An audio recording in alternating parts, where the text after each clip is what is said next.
So Vrm, that is linear velocity in rotational motion, is equal to omega capital R is equal to Vcm, is linear velocity in translatory motion, is equal to, we will denote it as V. We know that. Okay. So what we know, V is equal to omega R. That means omega is equal to V by R.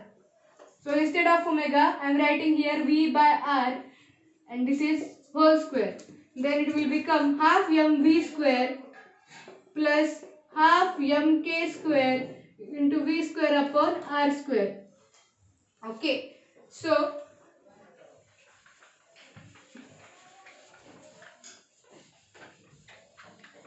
it will become, first of all, we will take common half mv square, and then it will be 1 plus k square upon r square.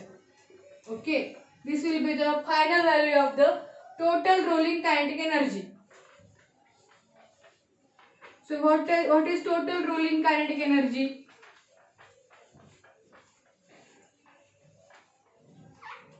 It is half mv square into 1 plus k square upon r square. This is the final formula.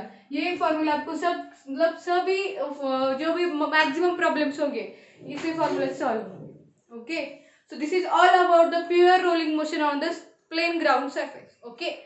Now in next lectures we will see about the rolling motion on inclined plane. Okay. Thank you so much.